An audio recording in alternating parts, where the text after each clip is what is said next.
இந்த பக்தி நேரம் நிகழ்ச்சியில் நாம் ஒவ்வொரு பக்தியை பார்த்து கொண்டிருக்கிறோம், ஒவ்வொரு நாம மகிமையை பார்த்து கொண்டிருக்கிறோம். அந்த வகையில் இன்றைக்கு நாம் பார்க்க இருக்கும் பக்தி முருகனுடைய பக்தி.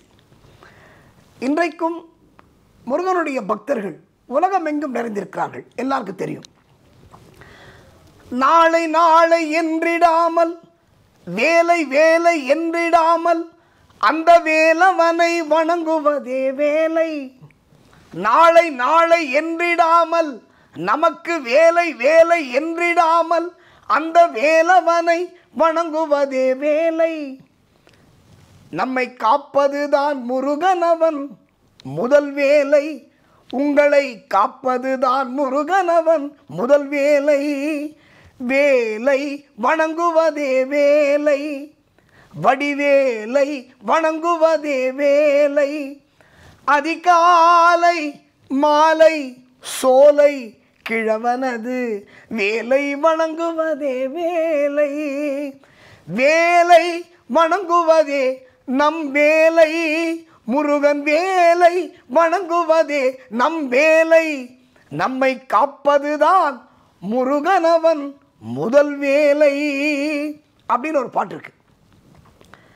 இது வாரியார், கிருபானந்த வாரியார் அவர்கள் 63 நாயன்மார்கள் முடிந்து 64வது நாயன்மாராக மதிக்கப்பட்ட ஒரு மிகப்பெரியவர்.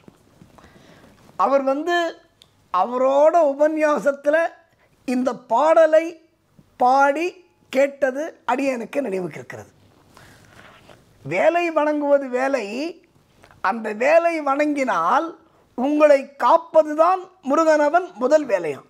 அப்போது முருகன் என்ன பண்ணுவானா, நான் ஏற்கனவே சொன்னேன் இந்த நிகழ்ச்சியில், இறைவனை விட இறைவனுடைய நாமத்திற்கு மகத்துவம் அதிகம் அப்படின்னு. அதான் முருக பக்தி. வாரியார் அடிக்கடி சொல்வார். ஒரு வாட்டி பழனி தைப்பூசத்திற்காக ஒரு உபன்யாசம் பழனியில் பண்ணிட்டுருக்காரு யார், வாரியார். அப்போ ஒரு பாமரன்னு வச்சுக்கோங்களேன், அவன் எழுந்து வாரியாரை கேட்டான், சாமி நீ ஏதோ முருகன்ற, கந்த சஷ்டி கவசம்ன்ற, ஸ்கந்த குரு கவசம்ன்ற, இதெல்லாம் நமக்கு படித்து வருதில்லை சாமி, நமக்கு வருதில்லை. கோயிலுக்கு போனால் முருகனையும் பார்க்க முடியறதில்லை, அவ்வளோ கஷ்டமாக இருக்குது, வாழ்க்கையில் பயங்கர கஷ்டம், எதை எடுத்தாலும் பிரச்சனை அப்படின்னு வாரியார்கிட்ட சொல்கிறான். அந்தவர்களே இது நடந்த கதை, இது நடந்த உண்மை, இது கதை இல்லை. அப்போது வாரியார் அவனை முன்னாடி கூப்பிட்டாரான், நீ முன்னாடி வா. ஏன்னா அப்போ தைப்பூசம் பங்குனி உத்திரம்லாம் பழனியில் பெரிய பெரிய நிகழ்ச்சிகள் ஏற்பாடு செய்து நடத்துவார்கள். அதில் வாரியார் 10 நாள் கதை சொல்லுவார். அந்த 10 நாட்களும் ஒரு நாளைக்கு வள்ளி கல்யாணம், ஒரு நாளைக்கு முருகனுடைய திருவிளையாடல், அது மாதிரி ஒரு 10 நாள் 10 டாப்பிக்கில் பண்ணுவார். இது ஆயிரக்கணக்கான மக்கள் கூடியிருப்பார்கள்.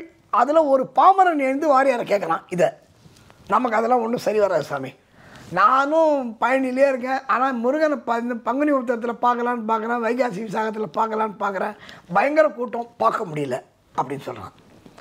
வாரியார் அவன் முன்னாடி கூப்பிட்டாரு, நீ முருகனை பார்க்க முடியலையான்னாரு. பார்க்க முடியலன்னா, நான் பின்னாடி நின்று பார்க்குறேன் சாமி, முருகன் சரியாக தெரில சாமி, முன்னாடி நிறைய பேர் நிற்கிறாங்க அப்படின்னு சொல்கிறான். வாரியார் அவன்கிட்ட என்ன தெரியுமா சொன்னார், அவருக்கே உரிய ஒரு நகைச்சுவை தன்மையோடு, துபார் முன்னாடி நிற்கிறவங்கள்லாம் முருகனை பார்க்குறாங்க, ஆனால் பின்னாடி நிற்கிறாங்க பாரு, அவங்கள முருகன் பார்க்குறான்னாரு. எவ்வளோ பெரிய விஷயம் பாருங்கள், எவ்வளோ பெரிய விஷயத்தை சாதாரணமாக ஜஸ்ட் லைக் தான் நகைச்சுவை அப்படி சொல்லிட்டு போனார். என்ன, முன்னாடி இருக்கிறவங்கலாம் முருகனை பார்க்கலாம், ஆனால் பின்னாடி நிற்கிறவங்கள முருகன் பார்க்குறான்னாரு. அப்போது முருகனை பார்க்குறவங்களோட முருகன் நம்ம பார்க்குறதெல்லாம் விசேஷம்னாரு வாரியார். அந்த மாதிரி ஒரு முருக பக்தி இன்றைக்கும் பார்த்தால் குன்றுள்ள இடமெல்லாம் குமரன் இல்லையா, அது எல்லாருக்கும் தெரியும், அந்த பழமொழியே இருக்குது. இன்றைக்கு உலகமெங்கும் முருகனுடைய ஆலயங்கள், அதுவும் பல பல ஊர்களிலே, அதுவும் அப்ராடில், நீங்கள் பல கண்ட்ரியில் நான் பார்த்த பாக்கியம் எனக்கு கிடைத்திருக்கிறது. பல இடங்களில் எப்படி தான் அந்த மலையை பார்த்து முருகன் செலக்ட் பண்ணுறான்னு தெரியல. மலேசியாவில் மலை மேலே, நீங்கள் எல்லோரும் போனவங்களுக்கு தெரிஞ்சிருக்கும். இலங்கையிலும் அப்படியே. இலங்கையிலே நம்ம கதிர்காமத்தை எடுத்துப்போம். அங்கே ஒரு காலத்தில் இப்போ கதிர்காமம் வேறு மாதிரி இருக்குது.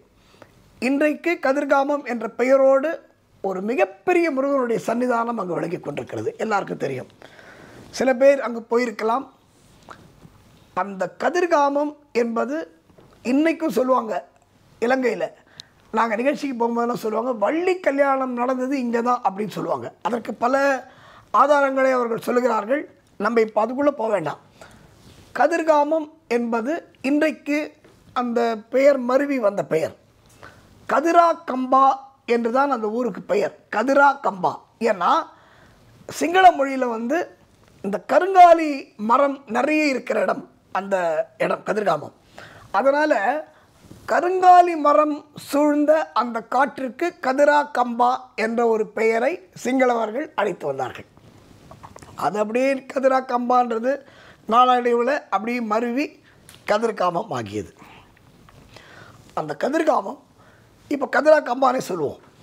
அந்த கதிரா கம்பா ஒரு மிகப்பெரிய காடு, பயங்கரமான மிருகங்கள், எல்லா மிருகமும் அங்கே இருக்குது. அங்கே நிறைய வேடர்கள் இருந்தார்கள். இன்றைக்கும் நீங்கள் கதிர்காமத்தில் பார்த்தீங்கன்னா இந்த ஆன்செஸ்டர்ஸ் அப்படின்னு சொல்கிறவங்க, முன்னோர்கள் என்று சொல்லுகிறவங்க அங்கே வேடர்கள் தான் நிறைய. இன்றைக்கும் அந்த அந்த வேடர்கள் குலத்தை சார்ந்தவர்கள் இன்றைக்கும் கதிர்காமத்திலே வெவ்வேறு பொசிஷனில் இருக்காங்கன்றது வேறு விஷயம். ஆனால் அந்த குலம் இன்றைக்கும் கதிர்காமத்திலே வாழ்ந்து கொண்டிருக்கிறார்கள். அவர்கள் முருகனுக்கு தொடர்ந்து பூஜை செய்து கொண்டிருக்கிறார்கள். அதுதான் முக்கியம். இன்றைக்கும் அவங்களுக்கு அந்த வேடர் குலத்தவருக்கு என்று ஒரு தனி டைம் அவங்களுக்கு உண்டு பூஜைக்கு. இன்றைக்கும் கதிர்காமத்தில் மிகப்பெரிய சன்னிதானம். அங்கே முருகனுடைய சக்தி மகத்துவம்னா அப்படி வேறு மகத்துவம். அங்கே எப்படின்னா, கதிர்காமத்திற்கு வந்தால் எதிரிகள் தொல்லைகள் இருக்காது என்பது ஒரு விஷயம் அங்கு சொல்லப்படுகிறது. ஒரு விஷயம். ரெண்டாவது விஷயம், கதிர்காமம் கோவிலுக்கு நீங்கள் என்ன வேண்டுதலை வேண்டிக் கொண்டு வந்தாலும் கண்டிப்பாக முருகன் அதை நிறைவேற்றுவான் என்ற வாக்கு அங்கு நிலை வருகிறது. நீங்கள் இன்றைக்கி யார்கிட்ட போய் கேட்டாலும் சொல்லலாம், கதிர்காமத்தில் வேலுக்கு தான் பூஜை, அங்கே வேலுக்கு தான் முதல் மரியாதை. அப்போது இன்றைக்கும் கதிர்காமத்துக்கு செல்கின்ற மக்கள் எல்லாம் அபிஷேகம், அலங்காரம், அர்ச்சனை எல்லாம் அங்கே வேலுக்கு தான் நடக்கும். இன்றைக்கும் அங்கே முருகனுக்கு உருவம் கிடையாது. அங்கே தான் வள்ளியை திருமணம் செய்து கொண்டதாக பல வரலாறுகள் தெரிவிக்கின்றன. ஆனால் அதற்கான ஒரு ஆதாரபூர்வமான தகவல்கள் அவர்களும் தருகிறார்கள். நம்ம ஊர்லேயே பல இடங்களில் வள்ளி திருமணம் நடந்தது என்று சில இடங்களை சொல்கிறார்கள். நம்ம அது உள்ளே போக வேண்டாம். இப்போது அந்த கதிர்காமத்தில் இந்த வேடர்கள் குலம் எதற்காக சிறப்பு பெற்றது என்பதை விளக்குகின்ற ஒரு அற்புதமான ஒரு திருவிளையாடல் முருகனுடைய திருவிளையாடல். இந்த முருக பக்திக்கு எடுத்துக்காட்டு அதுதான். அதனால தான் இன்றைக்கும் கதிர்காம மக்கள் முருக பக்திக்கு அப்புறம் தான் மற்ற பக்திலாம். அவங்களுக்கு வேறு கடவுளே தெரியாது. அவங்களுக்கு தெரிஞ்சது முருகன் தான், வேறு எந்த கடவுளும் தெரியாது. இப்போது அந்த கதிரா கம்பா என்ற அந்த காட்டில் நிறைய வேடர்கள், நிறைய காட்டு மிருகங்கள். இந்த வேடர்களுக்கு வேலையே என்ன அப்படின்னா, தினமும் வேட்டையாடி அப்படி ஜாலியாக இருந்துட்டு எல்லா மிருகங்களையும் வேட்டையாடி அதை அதில் இருக்கிற அந்த எலும்புகள்லாம் விற்கிறது, இவங்க பண்ணி சாப்பிட்றது, சாப்பாட்டுக்கு விற்கிறது, இதுதான் அவங்களோட பர்மனெண்ட் தொழில். அதிலே ஒரு வேடம். இந்த இடத்துல முருகனுடைய வேல் முதலில் இருந்ததாக ஐதீகம். கதிர்காமம் முருகன் இருக்கிற வேடர்கள்லாம் விட்டுட்டு இந்த வேடனை பிடிச்சான். ஒரு வேடன், அவனுக்கு முருக பக்தி அவனுக்கு ஜென்ரலாக உண்டு. ஏன்னா அவர்களுடைய குலதெய்வம், அந்த வேடர்களுடைய குலதெய்வம் முருகன் என்பதால் அவனுக்கு ஒரு முருக பக்தி இருந்தது. ஆனால் வருவான், கோயிலுக்கு வருவான், அப்படி சாமியை பார்ப்பான், கணத்தில் போட்டுப்பான், ஒரு 10 பூ தூக்கி போடுவான், அவன் பாட்டுக்கு போயிட்டே இருப்பான். இதுதான் அவனுடைய ரொட்டீன். ஒரு நாள் இவன் அப்படி வேட்டையாடி வரும்போது அவனுக்கு வேட்டைக்கு எதுவுமே கிடைக்கல, ஒன்றுமே கிடைக்கல. அன்றைக்கி என்னடா அது, இன்றைக்கி சாப்பாடுக்கு நமக்கு வழி இல்லையே. ஏன்னா அவங்களோட ஆகாரமே தான் வேட்டையாடிட்டு அதை சமைச்சு சாப்பிட்றது. என்னென்னா இங்கே ஒன்றுமே ஆகாரமே கிடைக்கலையே அப்படின்னு பார்த்தபோது இந்த கோவிலுக்கு வரலாம் அங்கே உட்காந்து தியானம் பண்ண ஆரம்பித்தான். சரி சும்மா தானே இருப்போம், இன்றைக்கி ஒன்றும் கிடைக்கல, இனிமேல் கிடைக்காது, இனிமேல் வீட்டுக்கு போக வேண்டியதான். உட்காந்து தியானம் பண்ண ஆரம்பித்த போது கதிர்காமம் முருகன் அவனை ஆட்கொள்கிறான். அப்போ அவனுக்கு முருகன் மேலே ஒரு கடுமையான பக்தி வருது. பார்த்துனே இருக்கான். அவனுக்கு ஒரே ஆசை, சரி இந்த இந்த இந்த முருகனுக்கு நம்ம எதாவது பண்ணணும் அப்படின்னு சொல்லிட்டு அங்கே மாணிக்க கங்கைன்னு ஒரு ஆறு ஓடுகிறது. இன்றைக்கும் இருக்கிறது. இன்றைக்கும் கதிர்காமம் போகிறவர்கள் அந்த ஆறை பார்க்கலாம். மாணிக்க கங்கை என்ற ஒரு ஆறு, சுத்தமான நீர். எப்படி நீர்னா அதில் சித்தர்கள் உருவாக்கியதாக சொல்கிறார்கள். அந்த நீரை, அந்த மாணிக்க கங்கை என்ற ஆற்றை சித்தர்கள் உருவாக்கியதாக சொல்கிறார்கள். அப்படியே ஸ்படிக மாதிரி இருக்கும். நீங்கள் அந்த தண்ணியில் நீங்கள் மூஞ்சியை பார்த்து டெஸ்ட் பண்ணிக்கலாம். அதை மாதிரி தெளிவான நீர். அந்த கங்கையிலேருந்து, அந்த மாணிக்க கங்கையிலேருந்து நீர் எடுத்து, ஆனால் இன்றைக்கும் கதிர்காமத்து மக்கள் சொல்கிறார்கள் கங்கைக்கு இணையான மாணிக்க கங்கை என்று சொல்கிறார்கள். அதனால அதுக்கு கங்கைன்னே பேர் வச்சுருக்காங்க. அந்த ஆறுக்கு மாணிக்க கங்கைன்னு பேர். இன்றைக்கும் மக்கள் அந்த கதிர்காம முருகனுக்கு அந்த மாணிக்க கங்கையிலிருந்து நீர் எடுத்து வேலுக்கு அபிஷேகம் செய்கிறார்கள். இன்றைக்கி நடக்குது. அப்போது இந்த வேடன் என்ன பண்ணுறான், அந்த தண்ணீரை எடுத்துட்டு பக்கத்தில் இருக்கிற மரத்தில் அந்த பூ பழம் எல்லாத்தையும் பறிச்சுட்டு அந்த தண்ணியை எடுத்துன்னு போய் முருகனுக்கு அபிஷேகம் பண்ணிவிட்டு, அதுக்கப்புறம் அந்த மலர்களை போட்டு, அதுக்கப்புறம் அந்த பழம் பறிச்சுன்னு போகிறான் பாருங்க, அதை நேவேத்தியம் பண்ணிவிட்டு கொஞ்ச நேரம் உட்காந்து தியானம் பண்ணிவிட்டு அவன் பாட்டு கிளம்பி வந்துடுவான். இது அவனுடைய பழக்கமாக இருந்தது. பழக்கமாக இருந்ததுன்னா எப்படி இருந்தது? 50 வருஷம் அவனுக்கு இதே தான் வேலை. அந்த வேடனுக்கு டெய்லி சாயங்காலம் 5 மணிக்கு அங்கே போயிடுவான். காத்தால எல்லாம் வேடம் அவனோட வேலையெல்லாம் முடிச்சுட்டு அவன் மிருகம் எல்லாத்தையும் வேட்டையாடிட்டு நேராக அங்கே போயிடுவான். சாயங்காலம் அங்கே போவான், மாணிக்க கங்கையில் தண்ணீர் எடுப்பான், மரத்துலேருந்து பூவை பறிப்பான், மரத்துலேருந்து பழத்தை பறிப்பான், நேராக போவான், முருகனுக்கு அபிஷேகம் பண்ணுவான், பூ போடுவான், நேவேத்தியம் பண்ணுவான். அவனுக்கு அர்ச்சனை மந்திரம் கந்திரம் ஒன்றுமே தெரியாது. இன்றைக்கும் கதிர்காமத்தில் வருகிற மக்கள்கள் எல்லாருமே என்ன சொல்லுவாங்க, வெற்றிவேல் முருகனுக்கு அரோகரா, இதுதான் அவனுக்கு தெரியும். வேலை அர்ச்சனைனா என்னென்னு தெரியாது, முருகன் அஷ்டோத்திரம்னா என்னென்னு தெரியாது, முருகன் சகசரநாமம்னா என்னென்னு தெரியாது, ஒன்றுமே தெரிய மாட்டான். ஆனால் முருகன் அவர்களுக்கு குலதெய்வமாக இருப்பதால் முருகா அப்படின்னா ஓடி வருவானா. இதுதான் கூப்பிட்ட குரலுக்கு ஓடி வருகின்ற குமரன் என்று அவர்கள் சொல்வார்கள். இன்றைக்கும் கதிர்காமம் கந்தனை அவர்கள் வேண்டிக் கொண்டாலே அவங்க என்ன வேண்டிக்கிறாங்களோ உடனே நிறைவேற்றி தருவான் முருகன் என்ற நம்பிக்கையை அவர்கள் இன்னும் வளர்த்து கொண்டிருக்கிறார்கள். அப்போது இந்த வேடன் என்ன பண்ணுறான், டெய்லி பூஜை பண்ணி அவனுக்கு இது பழக்கமாயிடுது. ஒரு நாள் பூஜை பண்ணேன்னா அவனுக்கு எதை எழுந்து அம்மா இருக்கும் வாழ்க்கையில். அப்போது இது நிறைவுற்று 50 ஆண்டுகள் ஆகிறது. வேடனுக்கு வயசாச்சு. 50 வருஷமாக தொடர்ந்து முருகனுக்கு பூஜை. அவனுக்கு இதே பழகிடுதா. இப்போது 50வது ஆண்டு நிறைவு விழாவை அவன் நல்லபடியாக கொண்டாடணும். ஆஹா, 50 வருஷமாக நம்ம இந்த முருகனுக்கு பூஜை பண்ணிருக்கோம், 50 வருஷமாக அந்த முருகனுக்கு அபிஷேகம் பண்ணிருக்கோம், 50 வருஷமாக அந்த முருகனுக்கு அர்ச்சனை பண்ணிருக்கோம், இந்த 50வது வருஷம் நிறைவு நாள் ஜாலியாக கொண்டாடணும்னு சொல்லிட்டு கார்த்தால எதுவுமே வேட்டையாடாமல் அன்றைக்கு முழுக்க பட்னி, ஃபுல் விரதம் அன்னைக்கு. அன்பர்களே, இன்றைக்கும் அந்த வேடன் அந்த 50வது ஆண்டு விழாவை நிறைவு பண்ணுறான்ல, இன்றைக்கும் கதிர்காமத்தில் அந்த 50வது ஆண்டு விழாவை அவர்கள் கொண்டாடி கொண்டிருக்கிறார்கள். அந்த 50வது ஆண்டு விழா என்னைக்கு வந்ததோ வருஷம் அன்னைக்கு மட்டும் ஒரு மிகப்பெரிய திருவிழா கதிர்காமத்தில் நடந்து கொண்டிருக்கிறது. இன்றைக்கும் இப்போவும் நடக்குது. அடியேன் அங்கே சென்று பாடுகிற பாக்கியமும் அடியனுக்கு கிடைத்தது. அதனால தான் சொல்கிறேன், கூட்டம்னா சாதாரணமான கூட்டம் இருக்காது. குறைந்தபட்சம் 1,00,000 பேர் இருப்பாங்க அன்னைக்கு அந்த நிகழ்ச்சியில். அன்றைய தினம் அந்த கதிர்காம மக்கள், இலங்கை மக்கள் எல்லாரும் கார்த்தாலேந்து ராத்திரி வரைக்கும் தண்ணியை தவிர வேறு எதுவுமே சாப்பிட மாட்டாங்க. எந்த உணவுப் பொருளும் சாப்பிட மாட்டாங்க. இன்றைக்கி நம்ம பலகாரம் சொல்லிட்டு ஒரு 7 இட்லி 4 தோசை சாப்பிட்றது அந்த மாதிரி விரதம்லாம் இல்லை.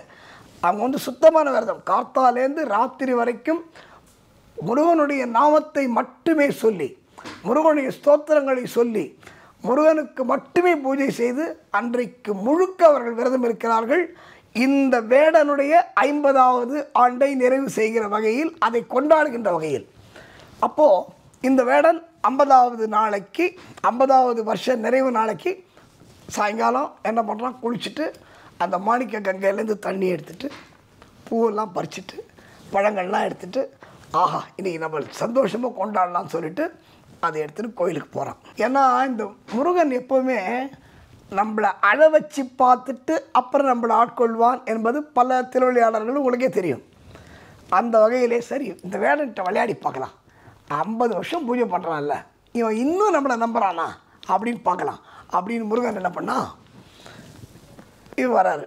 வேடன் வரும்போது வழியில் ஒரு சிங்கம் இருக்குது. சிங்கம் பார்த்தோன்னே, ஏன்னா அன்றைக்கி இவன் வேட்டையாட மாட்டான்ல, நான் ஏற்கனவே சொன்னேன். அந்த டெய்லி பூஜை பண்ணும்போது அதுவும் இந்த இன்றைக்கி 50வது நிறைவு விழா வேறு, அதனால் கண்டிப்பாக எதுவுமே பண்ணக்கூடாது. காத்தாலே இந்த சுத்தமான விரதம் இருந்து வேட்டையெல்லாம் ஆடாமல் ஒன்றுமே சாப்பிடாமல் பயங்கர பசி வேறு அவனுக்கு. இந்த கங்கையுடைய தண்ணி கையில் இருக்க புஷ்பம் பழம் எல்லாத்தையும் எடுத்துன்னு வரான். இப்போ சிங்கம் எழுந்திருக்குது. நான் உன்னை வேட்டையாட போகிறதில்ல, நீ கவலைப்படாத உட்காருன்றான். இல்லை இல்லை, நீ எவ்வளோ எங்களோட இனத்தை நீ எவ்வளோ கொலை பண்ணியிருக்க, நீ எங்களை எவ்வளோ கொடுமைப்படுத்தியிருக்க, அதனால் உன்னை இன்றைக்கி சும்மா விட மாட்டேன், இன்றைக்கி உன்னை சாப்பிடாமல் விட மாட்டேன்னு சிங்கம் எழுந்திருக்குது. இவன் சொல்கிறான், தயவு செஞ்சு என்னை விட்டுடு, நான் இவ்வளோ நாள் எங்கள் முருகனை கும்பிட்டு இன்றைக்கி 50வது வருஷம் கம்ப்ளீட் பண்ணுறேன், இந்த நாள் என்னை நிம்மதியாக இருக்க விட, நான் தான் வேட்டையே ஆடலையே இன்றைக்கி, நான் இனிமேல் சத்தியமாக வேட்டையாடு. அதெல்லாம் முடியாது, நீ இது வரைக்கும் பண்ணதுக்கு என்ன பதில் சொல்லு, நீ எங்கள் இனத்தவர் எவ்வளோ பேரை கொலை பண்ணியிருக்க, எவ்வளோ மிருகத்தை கொலை பண்ணி சாப்பிட்ருப்ப, அதனால் இன்றைக்கி உன்னை சாப்பிடாம விட மாட்டேன், உன்னோட 50வது ஆண்டு நிறைவு விழா உன்னை சாப்பிட போகிறேன் அப்படின்னு சொல்கிறது. அப்போது இந்த வேடன் வந்து சிங்கத்திடம் சொல்கிறான், சரி நீ என்னை சாப்பிட்டுக்கோ, நான் வேண்டாம்னு சொல்ல, தாராளமாக சாப்பிடு, ஆனால் ஒரே ஒரு கண்டிஷன், நான் எப்போவுமே டெய்லி இந்த 5 மணிக்கு பூஜை பண்ணி பழக்கம் பண்ணிட்டேன், 50 வருஷமாக இதை பண்ணிகிட்ருக்கேன், இந்த 50 வருஷமாக இந்த தொல்லை எனக்கு இல்லை, ஆனால் இன்றைக்கி தான் ஏதோ புதுசாக கிளம்பியிருக்கேன், நீ நான் சொல்ல தயவு செஞ்சு கேளு, நான் என்னோட முருகன் மேலே சத்தியமாக சொல்கிறேன், நான் போயிட்டு பூஜையை முடிச்சுட்டு நான் வரேன், அதுக்கப்புறம் ஓ இஷ்டம், நீ என்னை சாப்பிட்டுக்கோ, என்ன வேணா பண்ணிக்கோ அப்படின்னு சிங்கத்திட்ட வேடன் சொல்கிறான். சிங்கம் யோசிச்சுது, ஒருவேளை இவன் ஏமாத்திடுவானோ,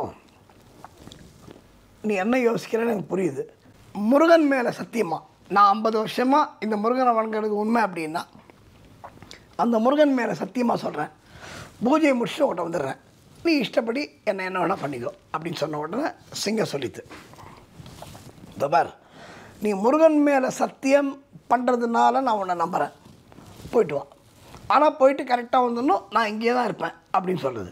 இந்த வேடன் அப்பா குட்டா போகணுண்டா அப்படி சொல்லிட்டு கடன் ஏன்னா டைம் ஆகிடுது அவனுக்கு, ஏன்னா அவனுக்கு இந்த 5 மணிக்கு பூஜை பண்ணி பழக்கம், கடன் ஓடுறான், நேராக முருகன்கிட்ட போகிறான், அந்த மாணிக்க கங்கையோட தண்ணியை வச்சு அபிஷேகம் பண்ணுறான், புஷ்பத்தெல்லாம் போடுறான், பழத்தை நேவேதியம் பண்ணுறான், முருகன் பாட்டெலாம் பாடிட்டு முருகன்கிட்ட தியானத்தில் உட்காடுறான்.